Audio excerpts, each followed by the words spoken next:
अपने सन्मुख विराजमान श्री श्री 108 श्री परमहंस महान विभूतियों के सुंदर मनोहर श्री दर्शन दीदार करते हुए एवं हमारे हृदय सम्राट नैना अभिराम दिलों के नाम सबके दिलों पर राज करने वाले श्री हजूर सतगुरु दाता दीनदयाल जी महाराज जी का सुंदर मनोहर श्री दर्शन दीदार करते हुए उन्हें अपने हृदय मंदिर में बसाते हुए ऊंची और मीठे स्वर में बोलिए जयकारा बोल मेरे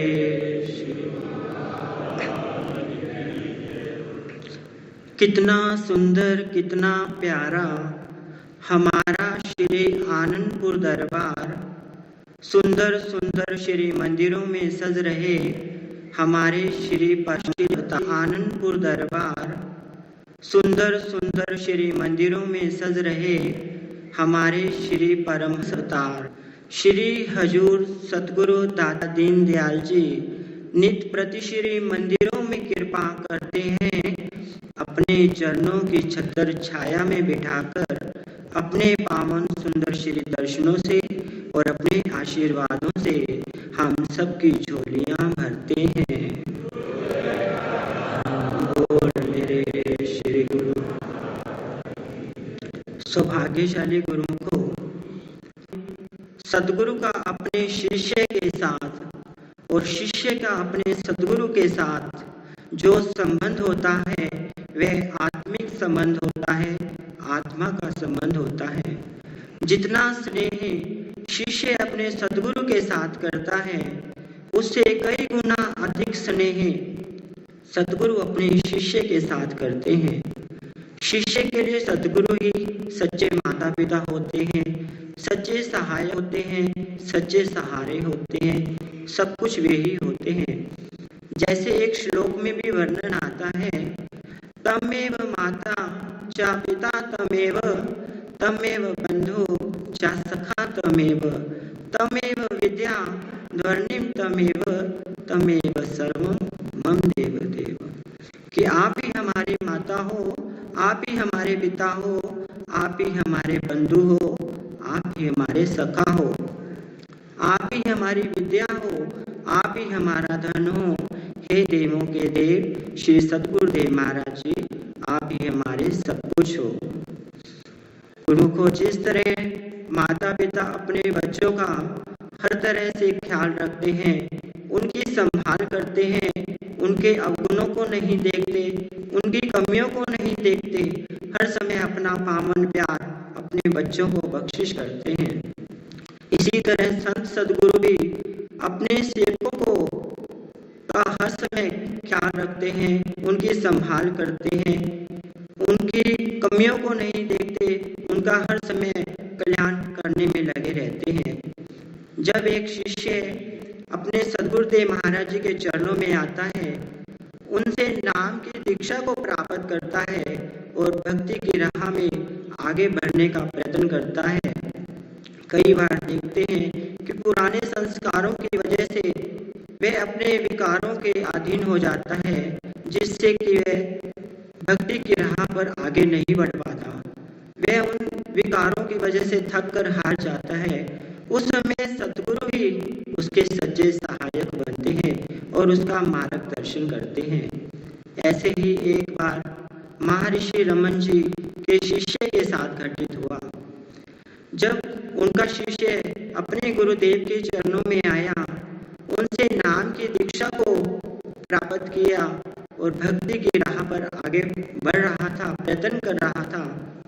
हालांकि अपने गुरुदेव की प्रत्येक आज्ञा को सच्ची श्रद्धा से, निष्ठा से, प्रेम से उनकी आज्ञा को पालन करता, लेकिन मजबूर था अपने कामुक विचारों की वजह से, अपने विकारों की वजह से वह भक्ति की राह पर आगे नहीं बढ़ पा रहा था। जब भी वह कोई साधना करता तो उसे वह विचार परेशान करते, अगर अन्य कोई कार्य करता तो विचार परेशान करते, तो वह उनसे बाहर निकल ही नहीं पा रहा था।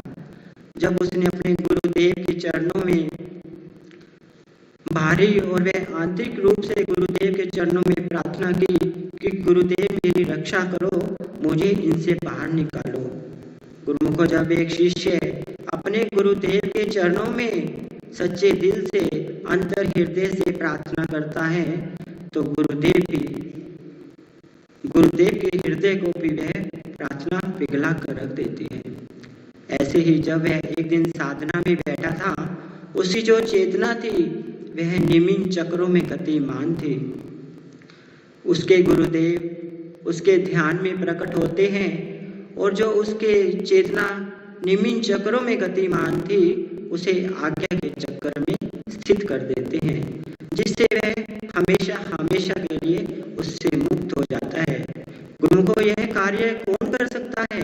केवल और केवल समय के पूर्ण महापुरुष। जब कोई शिष्य अपने जीवन में ऐसे करुणामयी गुरु को प्राप्त करता है जो उसके अवगुणों सहित उसके कमियों को सहित अपने चरण शरण में लेते हैं, जो उसे कमजोरियों से लड़ना सिखाते हैं, उसे ऊंचा उठना सिखाते हैं और उसे भक्ति की राह पर आगे से आगे बढ़ने की कोशिश करवाते हैं। ऐसे में एक प्रेमी अपने भाव लिखता है, जब भूल जाते हैं तो मार्ग दर्शाते हैं सतगुरु, जब निराश हो जाए तो ऊंचा उठाते हैं सतगुरु। सतगुरु के रूप में खुद खुदा धरा पर आया है, भक्ति का पथ दर्शाने वह उतर जमी पर आया है। गुरुमुखों के लिए हमारे श्री सदगुरुदेव महाराज जी धूमधाम से इस धरा धाम पर आए और हम सेवकों को भक्ति परमार्थ रूहानियत का ये जो आलीशान दरबार मिला, हमें अपनी चरण शरण बख्शी, हमें नाम और भक्ति की सच्ची दात बख्शी। गुरुमुखो, महापुरुषों ने भी हमारे अंदर कोई अवगुणों को नहीं देखा, हमारी कमियों को नहीं देखा, जो हमें अपने चरण शरण बख्शी। तो गुरुमुखो, हम महापुरुषों के उपकारों का बदला जन्मों जन्मों तक नहीं चुका सकते। वे इस संसार में करुणा और दयालुता का अवतार लेकर आए हैं, जो हर समय अपने पावन चरणों की छत्र छाया में बिठाकर अपनी नजदीकी, अपना आशीर्वाद और हमें भक्ति की राह पर आगे से आगे बढ़ा रहे हैं और हमारी उंगली पकड़कर वो हमें भव सागर से पार लगाना चाहते हैं।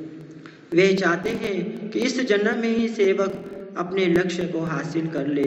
तो गुरुमुखो, हम खुश नसीब हैं कि हमें ऐसे वक़्त के पूर्ण महापुरुषों की सोबत संगत मिली है। हम इनके उपकारों का ऋण जन्मों जन्मों तक नहीं चुका सकते। श्री चरण कमलों में नम्रता से, दीनता से यही प्रार्थना करते हैं, है इल्तिजा बस इतनी प्रभु, सदा ही अपने साए रखना, जैसे तैसे भी है प्रभु, सदा अपना बनाए रखना।